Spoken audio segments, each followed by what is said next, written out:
everyone. Welcome to Dive In. I'm Kristian. Hey, Kristian. Hey, everyone. It's Jessica. Thanks for joining us today. Yes. So, over the weekend, I'm going to start this off by saying that over the weekend, I think it was over the weekend when Trump went on Trump. So I was going to call it Trump social.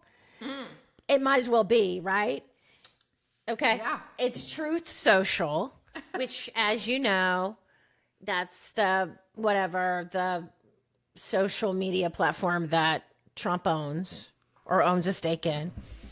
And he goes, and now, part of the deal, this is something I didn't know before, but part of his deal is he can only use that platform. Oh, so even if he was invited back to Twitter, he can't. Well, technically, right. He can use Twitter. I mean, Twitter or X or whatever it is will allow him to use it. But he, in terms of his investment, he needs to, use Truth Social. But anyway, went on Truth Social, and typically in all caps, he starts talking about women. Now, we saw over the weekend, there were a couple polls. I think there was one on Thursday or Friday from New York Times that had basically the race completely tied in the battlegrounds. But then also yesterday, NBC News came out with a poll that has Kamala Harris leading like by 5 points nationally. Now, in the mix in all this, right, Jess, is a couple of, poll from the Des Moines Register. Oh, yeah. Which, by the way, is highly, highly regarded in the national political sphere. Highly regarded because they actually know how to poll. So, anyway, It's true. It's hard to argue with the Des Moines Register poll. When you try to argue with it, it's hard to do that. And so it was obviously Iowa-centric, but it had the race within what? 4? Which was, you talk a little bit about the Des Moines Register poll because it's, again, Iowa only, but go ahead.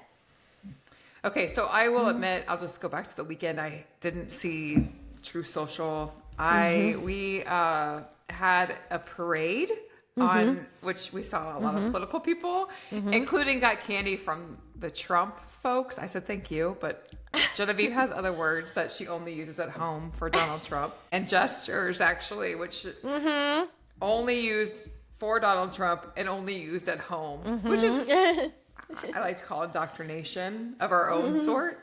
Terrible, isn't it? It's terrible. Actually, she did it from my mom. But anyway, that's another story. My mom was okay with it. Hi, Jan. Went to a parade, went to Get Air, which is a facility where you watch your kids jump on things and do,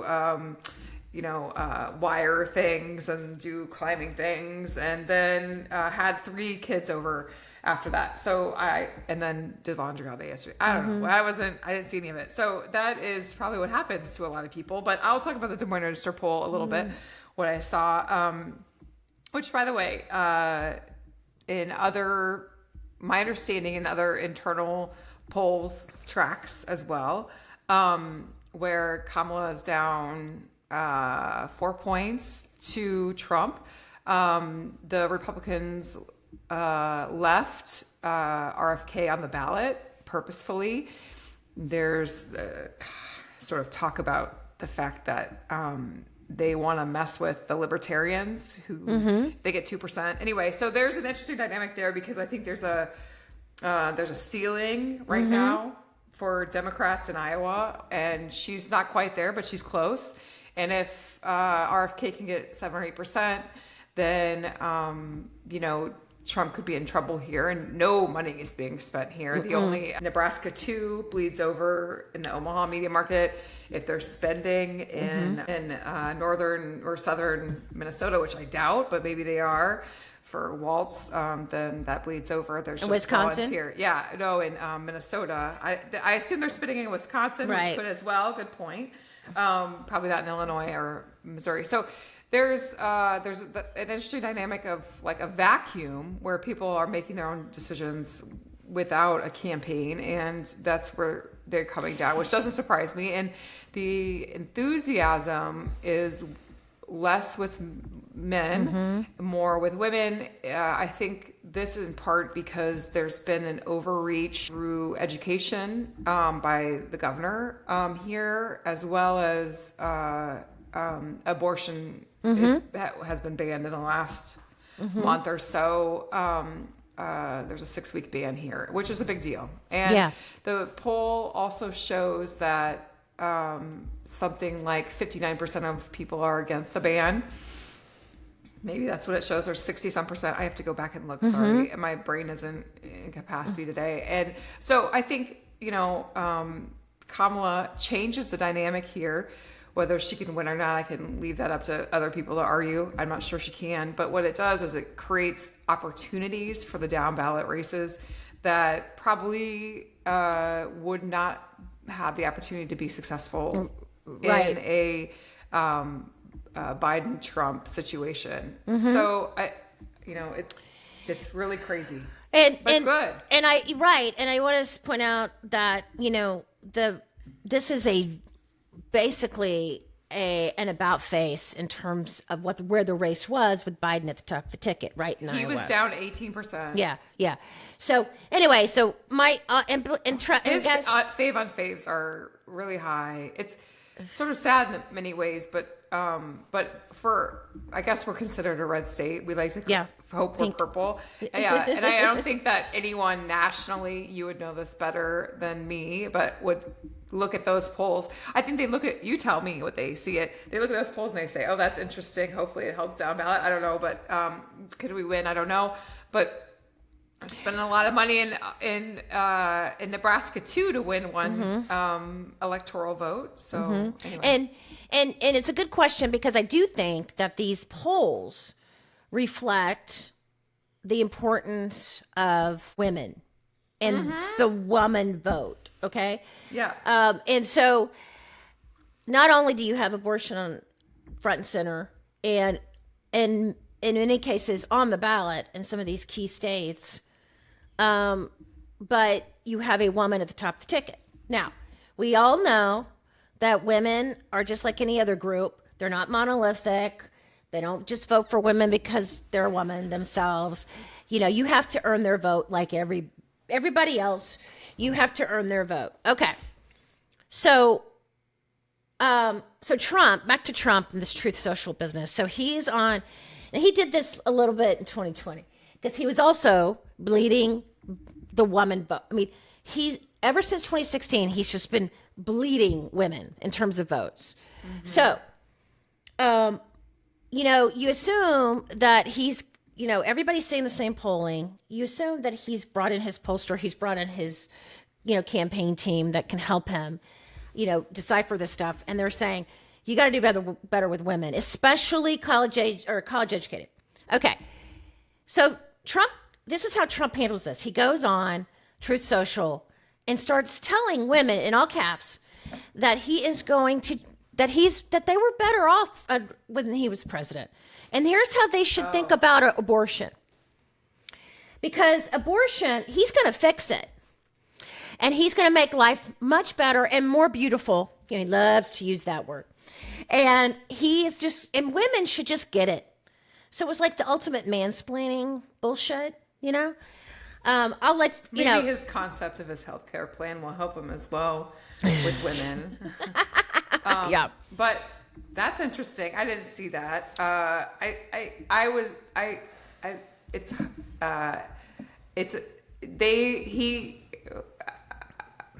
do I say this? They must have figured out the calculation of that no matter what, the evangelicals will be with them. Because Kamala will be so bad on this issue for them that it's worth coming in this situation. The evangelicals can suck it up. But I don't know how you quantify that, or I don't think that, I don't know. I haven't seen their ads that show, how he'll help on women's choices or help on issues that And he uses the crime and safety aspect of things a lot, which is not a bad tactic, as we know. But Trump, as we know, has been, he can't help himself. If he would stick to the talking point, but what he wants to do is tell women that no matter what they think, they're wrong. Oh, Life's better with him president. And so, anyway, you just have to read this thing, Jess, because it's like the ultimate mansplaining thing that I've ever seen. Now, one thing that we've noticed, okay, and we talk a lot about kind of the societal ills that have kind of resurfaced. I think that's the best in a more mainstream way since Trump entered the political sphere. Let's call that 2015, okay? And, as you know, I like to say that sexism is the mother of all the isms. And I really... There's many play on words, right? Mm-hmm. Yeah. And and it's so shocking to me how the Republicans have not only chosen this as a tactic, but also have doubled down on it. So let's talk about J.D. Vance for a minute, right? That guy might as well have, I'm a misogynist, like tattooed on his forehead. And we know what he's capable of, but the things that he has said about women are just kind of shocking. And I don't know how when I say You they. mean like maybe they shouldn't have the right to vote, or has he said that kind of stuff? I'm not up on Vance. I assume Vance just takes a position where it's like calculated that he's pliable on all this stuff. So maybe he does believe it, but... Well, I actually think that this is me playing dime store psychologist, but I think that, he has a problem with women. I mean, and again, duh, right? Based on the fact that he says that calls women, women who don't have kids, childless cat ladies and, and how, if you don't have children, you're not contributing to society. You don't understand what society is. Exactly. Again, most women out there are pretty sure that they still have the right to decide for themselves if they want to have kids. But kind of puts it in also like this 1950s and before that mentality that, women should be at home. We shouldn't have, rights in terms of we can't get loans, we don't work, we don't contribute in that fashion, we don't have decision-making abilities and that kind of thing. And it's sort of delegated to the husband. I think that still happens. Well, sure. If that's the way you want to live your life, that's your decision. But come on. No, that's true. It's all about choices, right? Right.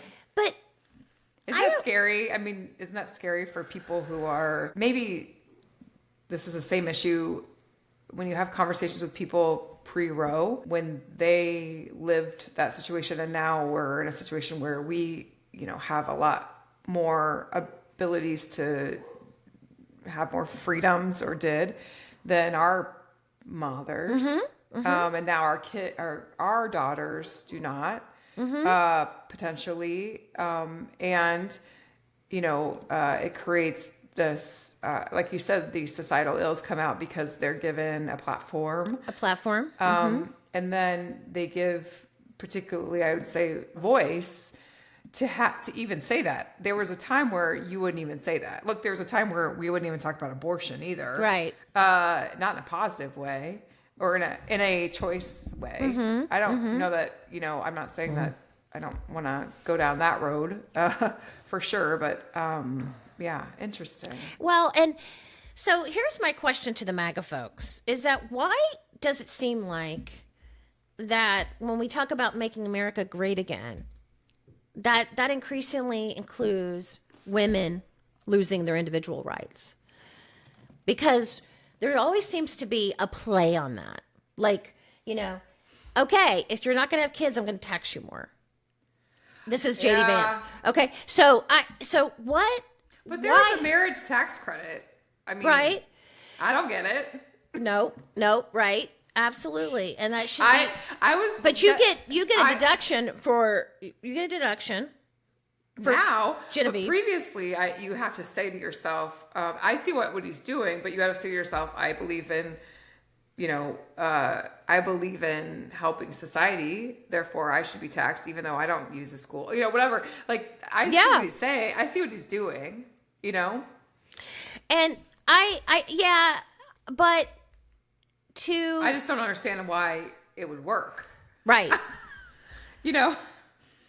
And I do think that in his little pea brain, he thinks that this affects women.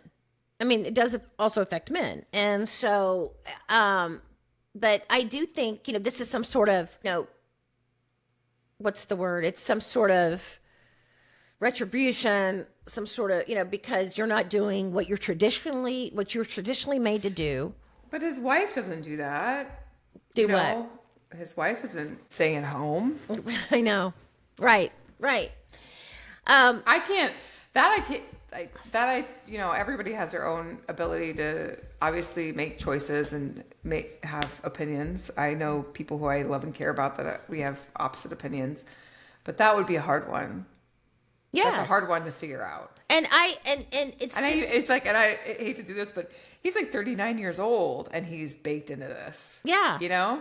Right. And, I think, I can't help but to think, and I do think this about Tucker Carlson. New York Times did a big profile of him several years ago, maybe not several, maybe 2020, maybe 2021. And, and it talked about kind of like, the journey that he had from, what he was to what he is now.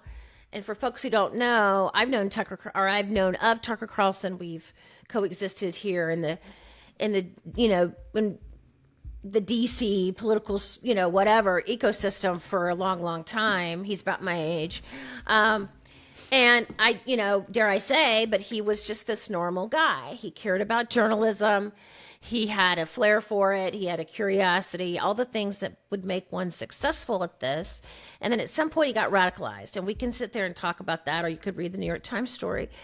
But one of the things that was, I think that was a little transformative for him as a child was his mother left the family. And again, you can make judgments about that all you want, but I think that these are things that he's been struggling with. I know, most folks would. But I do think that it has very much influenced the view he has of women, especially women who tend to utilize their choices in life. Okay. And again, nobody's defending anybody. Okay. I'm just pointing this out. So, and I think that, one could say maybe that about Trump. It's been said about Trump. But what about the women who are doing similar stuff? I mean, we have, and I talk about it here. It's not just here. We, failed to elect women on a federal level, on a state level for a long time. And then when we did, for the most part, we are near mega level women across the board. We have 2 members of Congress who are, I would call them mega, a governor who's mega, a senator who's near mega. You're talking about Joni? Joni Ernst, yeah. I mean, you don't hear much about her, I suppose, but it's all the same rhetoric. Our governor, when she got elected, I sort of believed that, she said things sort of to get through it, and that she would use the mentorships of the other Republicans in a way. I mean, I guess maybe not as much towards the end of the career of Branstad, but in a way that were kind of moderate. And yeah, not at all like push the far right agenda. And it's not just, there are a few things that she does that surprise me in that way, but not very many, and they're very specific, that aren't like far right, but everything is like this sort of far right thing. And I think it happens in other states, and and they course correct at some point on some level, maybe, but I don't, Do you remains to be think? seen. Do you think that's so? You're saying that's more than political expediency. Yes, 'cause She's a true believer. I mean, I would suggest if you poll the state, there's maybe 30% MAGA in the Republicans here, or Okay. maybe a little more. So I think that they are further right than even the state. Right. And there's and it's a good And point. it hurts, and what it does is, which is very interesting, is it hurts rural, it hurts the rural areas as much as it hurts the urban areas. Yeah. And I can see that. There are, speaking of sexism, there are 33 counties in our state, 99 counties total, that do not have the ability for a woman to go to an OBGYN. If you need a hysterectomy, if you need a yearly exam, there's places you have to drive an hour and a half to get it through with an OBGYN. Right. There's a couple reasons why this happens, and it has to do with the cost of reimbursements through Medicare. Because it's from a business perspective, some hospitals say no. It has to do with the fact that we can't get doctors here, especially now that the abortion ban is in effect, because at the teaching hospitals, they can't teach it. And if you perform a DNC or something like that, you could be, they don't really know, you could be prosecuted. There's a board that makes that decision. So when you go to the fundamentals from what Trump sort of says about how he's better for women to even healthcare options. Right. Childcare options. Yep. And I hate that we call childcare sort of a women's issue. Yeah, I know. Because sadly, I think that's part of the sexism conversation is that, women basically own the schedules of their child. Yes. And men, and I'm not married, but men generally have the ability to, put it as secondary. Maybe some men do, some men don't. I don't know. That's another argument. But then you look at childcare issues, and it's the same here. Not only is it unaffordable, there are places you just don't have access to it. And then you're counting generationally, either you can't work or you don't have kids, which is ask JD Vance about that question. And then Trump, I did see that when Trump was asked, because I follow this woman who talks a lot about these issues on Instagram. So I saw she was able to ask Trump about childcare, and he just didn't.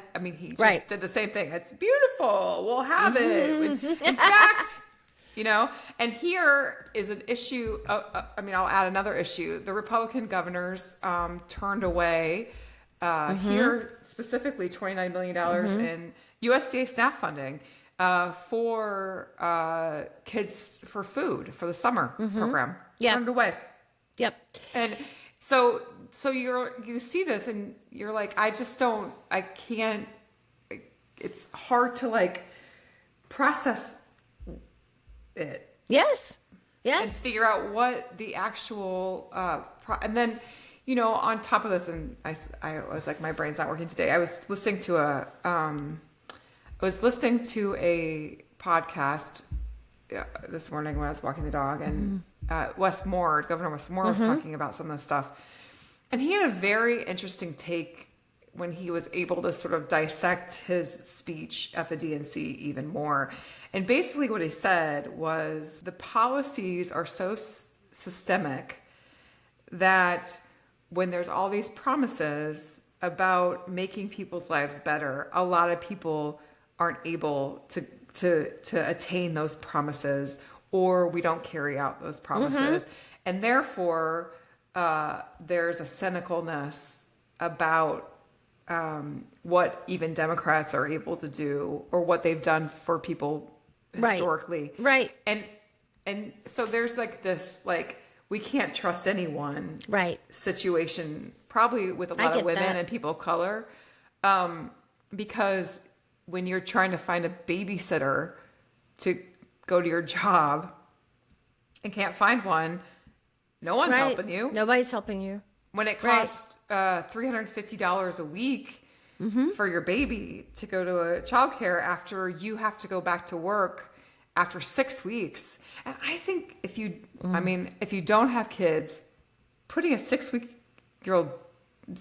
baby into childcare is just like, it's almost hard to, verbalize now, for the people that have to do it. Some people are fine with it. And there's no judgment with that, but it's very hard to, and I didn't have a baby. I became a mom through adoption. So I didn't have to recover. And so you're in this like, and we could talk all day about childcare, and I want to back up because I do think you're right. I think it just it starts with kind of,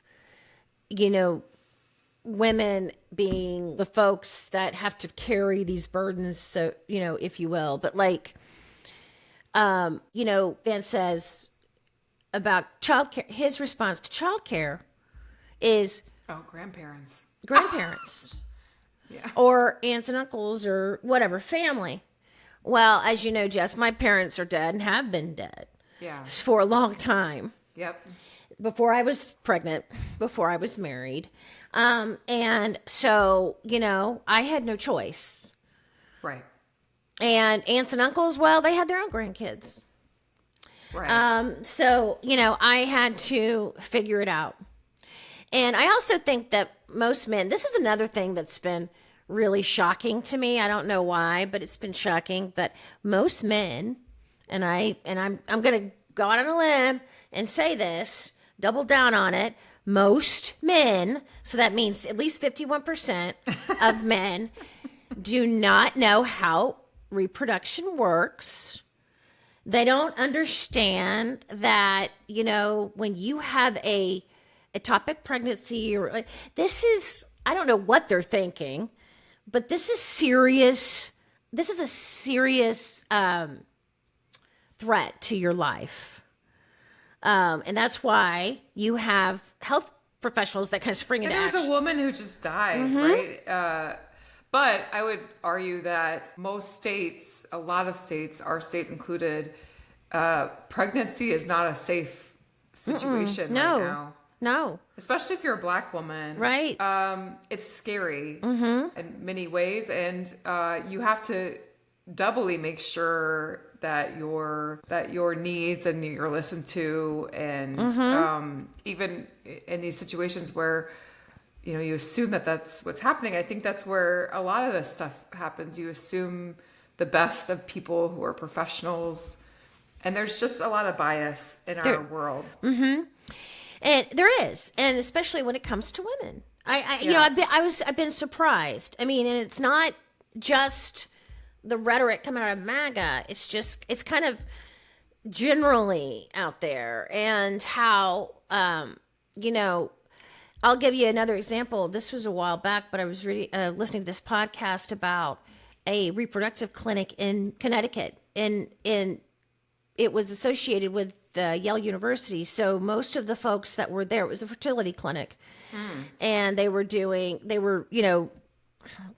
testing and whatnot for IVF and other things. And so, or, if you were a good candidate for it and whatnot. So you have to assume that most folks that were associated with this clinic, as employees of Yale or whatever, were highly educated. And I mentioned that for one reason, was because there was a nurse that was stealing fentanyl. And when these women were coming in for these procedures, she would administer saline. Oh, right. You remember this? Yes. And then when the procedure would begin and they were complaining of pain, and this woman, the nurse who was stealing the fentanyl, knew they weren't getting any fentanyl, but she, had to keep up the, appearances that they were. And again, as discovery in these lawsuits, the notes that the doctors would write about these women, hysterical. Hysterical. And we know where that word comes from, right? Right. So it's just stunning how many people they weren't believed.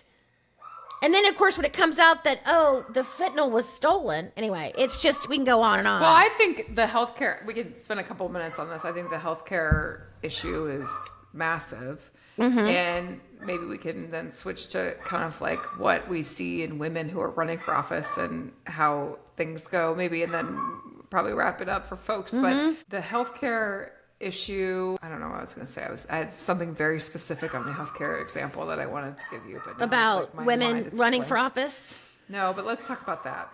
Okay. And maybe I'll remember. Sorry, my brain is like I'm not completely turned on. Oh, this is okay. The reason why my brain might not be completely turned on is because we understand and are learning more about the fact that no one knows anything about menopause. Oh my gosh, yes. Most women don't know anything. I mean, no, of course we don't, because A, we don't really talk about it. B, there's really not that much research on it. No, there's not. C, no one says at 30, think of what's going to happen to you at 48 or 49 or 50. And hey, let's get prepared for this. And here are your options. Never a conversation. Nothing ever happened until I walked into my doctor and I'm like, I am going crazy. Yes, right. I'm going crazy. Right. And I don't know why. I could do Right. all of this before and I can't do it now. And why? And I go, the only thing I can tell you is I follow enough doctors or I talk to my friends enough who are of my age, and I think this is what's happening to me. And she's like, oh yeah, that's probably right. Yeah, right. You know, I guess that was really personal, but I don't mind sharing that because maybe someone will listen to this and be like, oh, I'm kind of going crazy too. But I just, like you talked about the hysteria. Here's me, I can't remember anything. By the way, a sign of perimenopause, foggy brain. That's right. That's right. Also a sign of single parenting and a sign of not sleeping enough and a sign of all the signs. But you can take all that and you're just like, oh, it can't be this. Absolutely. Another thing, I have migraines, and they're not. It's nothing. You know, I know people that have them a lot worse than me. But I remember talking to my doctor about it. We were just kind of discussing my options, which again, it's not that bad. But and she said, you know, we don't know that much about migraines. And she goes, I said, why? She goes, my guess is because it affects primarily women. Oh, I didn't know that. Wow. And of course, men can't get them, but and they think it's hormonal. I mean, all these things. But she said, I think it's because they primarily affect women.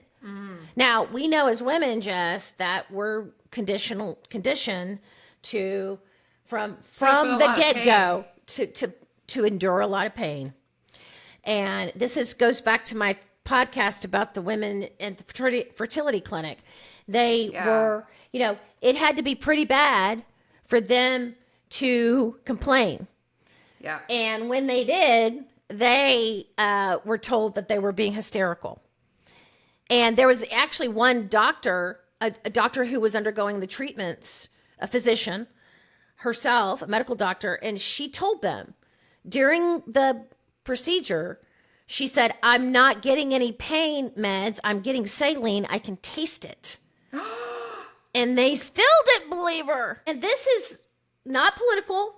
Gosh, we should do a follow-up on this. We should do a follow-up on this and probably be specific, because I think we could probably maybe do a follow-up and talk about women and how either they're treated as candidates, how they're treated as elected officials, we should. Or how they have to position themselves running now for office that maybe has changed in our careers over 25 years or so. And here's what I'll say about the MAGA folks, the Trump Vance ticket. They've done nothing to repair their relationship with women. And then they double down on these crazy things that are even worse. And I don't know why they've decided that in order to make America great again, they have to take away the rights of women. Yeah, that is a great place for conclusion. Yes, maybe, and then I don't know. Perhaps we can find another half an hour this week. Now that we're a little fired up on a Monday. Yes, Still morning for me, but Monday morning to talk more about this. I also want to say that we reached out to a number of our friends who want to join us on the podcast. But if you have any thoughts for us or would like to join, send an email. Kristian, over to you. Please send any comments or questions to us at the dive-in pod at Gmail. I think that's right, Grace. I don't have it in front of me. But the dive-in pod, don't forget the at Gmail. And yeah, we should probably finish up this conversation because I think that there's, and we should note that Kamala Harris has agreed to debate. Trump hasn't. And so let's just see how this plays out. I think we're going to see more and more of these kind of attacks on her. And I think that they think they're attacking her, but they're attacking women in general. Agree. Yeah. I Okay. agree. Thank you everyone for listening. We'll be back. Bye.